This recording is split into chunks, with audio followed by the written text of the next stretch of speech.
ในเบื้องต้นแรงจูงใจของพ่อแม่ประชาชนเธออิงใส่ประชาชนอยู่ในชนบทแล้วสอกมาหากินตาม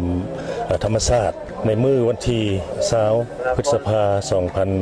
2026 นี้ได้มีพ่อแม่ประชาชนจำนวน8 คนไปซอกหาอยู่หากินตามธรรมชาติซั่นบางก็ได้ลงมาจากอยู่ในขอบเขตหูถ้ำหินอยู่ระหว่างกลางบัดปัดไซกับบันพญาใหญ่มาแล้วบังเอิญมาเห็นหูถ้ำนี้เนาะเป็นหูเข้าไปเป็นถ้ำก็คิดว่าจะมีจับปลาหรือว่าโดยเฉพาะมันเจียและเนาะว่าชนเราเคยทำมาหากินว่าเห็นในถ้ำแล้วพร้อมเดียวเข้าไปเนาะบังเอิญปฏิเห็นทรายหรือว่าดินเกินว่าสีมันต่างกับบนอื่นครับสั้นว่าพร้อมเดียวคิดว่ามันมีค่าสั้นซะสั้นกับพร้อมกัน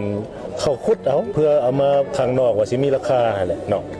สั้นบังเอิญมือนั้นหันเนาะฝนตกหนักบวกใส่พื้นที่ของบริเวณหน้าถ้ำนี้มันเป็นบ่อนต่ำแหละคันสั้นเวลาฝนตกน้ำมันจะไหลโฮมเข้ามาอยู่จุดนี้เนาะจะลงหูนี่ดังกล่าวน้ำก็จะได้ไหลทะลุเข้าไปถมบริเวณปากถ้ำอันสั้นแล้วมันว่าผู้ที่8ว่าสั้นซะผู้ที่รอดออกมาได้แต่ว่าได้เข้าบ่เลิกปานใดยังสามารถรอดชีวิตออกมาได้เราจึงได้มารายงานทางพ่อแม่ประชาชน2 บ้าน 3 บ้านนี้ทางคณะพรรคคณะบ้านทางตะแสง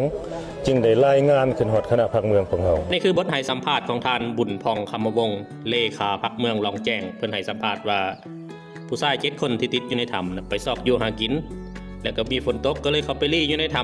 ำ ลักษณะประมาณนี้แต่ว่าในเบื้องลึกเบื้องหลังเนี่ยค่อยก็บ่ฮู้คือกันว่าเป็นหยังเพิ่นจึงออกข่าวแบบนี้ทางการลาวหรือว่ารัฐบาลลาวนี่จึงมักออกข่าวแบบนี้คือบ่เว้าว่าไปขุดค่ำทั้งที่สื่อต่างๆโดยเฉพาะสื่อไทยเนี่ยแฮงเว้าคักคนจีนจ้างทรายทั้ง7 คนเนี่ยไปขุดค่ำให้มื้อ150ว่าซั่น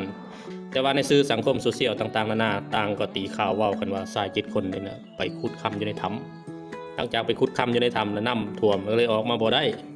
แล้วก็ทางครอบครัวเขาก็เว้าคือกันว่าทราย7 คนเนี่ยนะตั้งใจไปขุดค่ำอยู่ในถ้ำเพราะว่าเขาเกียมเสบียงอาหารได้ตั้ง4 มื้อเกียมโคมไฟไปทั้ง4 มื้อเพื่อจะตุนอาหารตุนพื้นตุนไผ่ไว้เพื่อจะไปขุดค่ำอยู่ในถ้ำนะแล้วก็นอกจากนั้นกู้ไผ่ก็ออกมาโพสต์คือกันตัวอย่างเช่นคุณเก่งกาจบงกาวงเนี่ยหัวหน้าหน่วยกู้ภัยเมตตาธรรมกาฬสินธุ์เนี่ยเพิ่นได้ออกมาโพสต์ว่าตะลึงคนทั้งหาที่ติดอยู่ในถ้ำกินไม้ล่อนทองเบิดไป2 ถาดเพื่อประทังชีวิตก็คือทรายหาคนที่พบเห็นนะได้กินไม้ล่อนทองทุกคน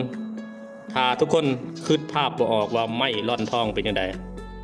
ไปเบิ่งคลิปนี้เลยเนี่ยอันนี้คือไม้ล่อนทอง